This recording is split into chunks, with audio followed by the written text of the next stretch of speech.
पार्टीचा भारतीय जनता पार्टीचा देश का नेता कैसा हो नरेंद्र मोदी जैसा हो, देश का नेता कैसा हो नरेंद्र मोदी जैसा हो, मुर्दाबाद मुर्दाबाद राहुल गांधी मुर्दाबाद, मुर्दाबाद मुर्दाबाद राहुल गांधी मुर्दाबाद। भारतीय जनता पक्षाचा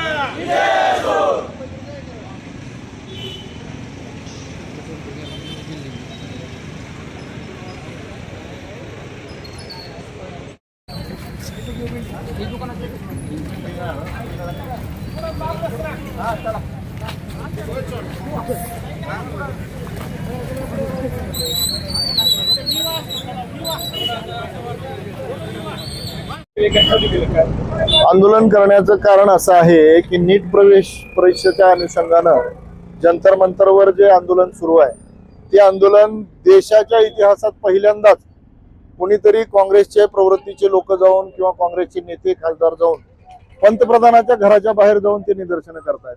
आणि मला वाटतं की भारतीय लोकशाहीमध्ये पंतप्रधानाच्या घराच्या बाहेर किंवा पंतप्रधानाच्या निवासस्थानाच्या बाहेर आतापर्यंत कधी कोणी आंदोलन केलं नाही, परंतु एक नवा पायंडा हे निर्माण करायचा प्रयत्न करतायत। हे सभागृहामध्ये प्रतिनिधित्व करणारे खासदार आहेत, यांना सभागृहामध्ये चर्चेद्वारे ह्या प्रश्नावर चर्चा करता येऊ शकते, परंतु आंदोलनाचा एक नवा पायंडा या माध्यमातून हे करतायत। त्यामुळे आम्ही आज इथे येऊन हे आंदोलन करतोय आणि या अशा प्रवृत्तीचा आम्ही जाहीर निषेध करतो। आम्ही इथं काँग्रेसच्या कार्यालयाच्या बाहेर आंदोलन केलं, आपण बघू शकता। लोकसभा अध्यक्षांनी त्यांच्या चर्चेला सहमती दिली नाही, परवानगी दिली नाही म्हणून त्यांनी आंदोलन केलं होतं। लोकसभा अध्यक्षांनी हे बघा घडलेला जो प्रकार आहे नीटच्या पेपर फुटी संदर्भामध्ये भारतीय जनता पार्टी विद्यार्थ्यांच्या सोबतच आहे। नीट परीक्षेच्या माध्यमातून जे काही आरोपी होते त्यांनाही सरकारनं अटक केलेली आहे आणि या विषयावर सभागृहामध्ये चर्चा करायची किंवा सभागृहामध्ये चर्चा कुठल्या पद्धतीने करायची हे काय आपण सभागृहाचे सदस्य नाहीत, आपण कार्यकर्ते आहेत, परंतु आमच्यासाठी नरेंद्रभाई मोदींच्या घराच्या समोर जाऊन तुम्ही आंदोलन करता, याला प्रत्युत्तर म्हणून आम्ही इथं काँग्रेसच्या कार्यालयासमोर येऊन आंदोलन करतो। भाजपचे आंदोलन केले कार्यालयासमोर, काँग्रेसच्या कार्यालयासमोर आंदोलन केले। या देशामध्ये आपण बघतोय नीट पेपर लीक झाला, त्यासोबत अनेक पेपर लीक झालेत। विद्यार्थ्यांच्या भवितव्याशी खेळ या भारतीय जनता पक्षाच्या सरकारच्या काळात चालू आहे। नीट पेपर लीक झाल्यानंतर विद्यार्थी प्रचंड नैराश्यात गेलेले होते। या देशातील 21 विद्यार्थ्यांनी आत्महत्या केलेली आहे, त्याला जबाबदार कोण आहेत? या विद्यार्थ्यांच्या पाठीशी ठामपणे उभा राहून काँग्रेस पक्षाने देशभर छात्रों की गूंज या सभांद्वारे विद्यार्थ्यांच्या पाठीशी राहून मोठमोठ्या सभा घेऊन विद्यार्थ्यांचा प्रश्न या सरकारच्या समोर काँग्रेस पक्षाने राहुल गांधीजींच्या नेतृत्वाखाली केलेला आहे। त्याचबरोबर संसदेचं अधिवेशन चालू झालेलं आहे। पहिल्याच दिवशी देशाचे विरोधी पक्षनेते आदरणीय राहुलजी गांधी यांनी लोकसभा अध्यक्षांची भेट घेऊन संसदेमध्ये या विषयावर प्राधान्याने चर्चा व्हावी अशी मागणी केली असताना या विषयाला सरकारने बगल दिलेली आहे।